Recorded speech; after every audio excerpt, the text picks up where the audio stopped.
This rooftop experience was not one to forget. On Saturday, March 6, 2021, residents called deputies to investigate noises coming from the roof. The deputy arrived on the scene to find a man on the roof. Deputies were called to the scene right here on Toscano Court in Greenville, South Carolina. When SLED arrived, they discovered the man on the roof was armed. Moments later, the deputy opened fire. Graham Lee caught up with Officer Stephen Carlson to obtain his perspective on the matter. First, I want to say my condolences to Tyson's family. As officers, that's nothing we ever want to go through. I'm sure his family is having a very difficult time dealing with this right now.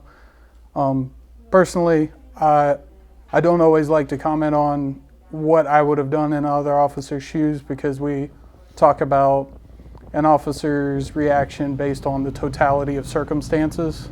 So we can't really know what was going through the officer's head, his reaction time to the situation at hand, what he saw and what he couldn't see. So there's a lot of factors that go into how an officer makes a decision like that.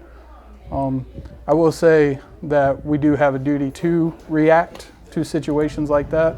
And if we don't protect the public, we can be charged with what's called malfeasance.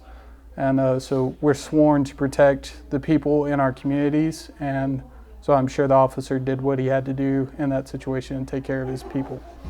The fire department was called in to help the suspect get down from the building.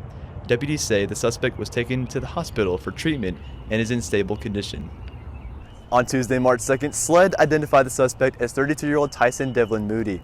Since his release from the hospital, he's been charged with unlawful possession of a pistol, unlawful carrying of a pistol, and pointing and presenting a firearm at a person.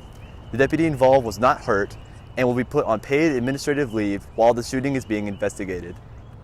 In every department and in my time in the military, anytime we had any use of force or altercation that we went through, part of our policy and procedure was to sit down and talk about what we could have done better and what went well in the situation, how we could handle it differently. So not knowing much about this scenario, it sounds fairly straightforward. A lot of the scenarios like that we already have tactics for, so I don't know if there would be any changes. Usually changes come when something goes wrong.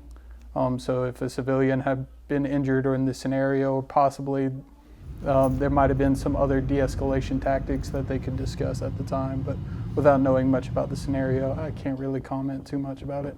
It's a very difficult job, but it's a very rewarding job to get to help people, and that officer, I'm sure, would put himself in the way of harm time and time again, just like all of us would, and it's an honor to protect people. SLED is continuing the investigation. For MCOM 2345, I'm Adriana Austin. And I'm Graham Lee.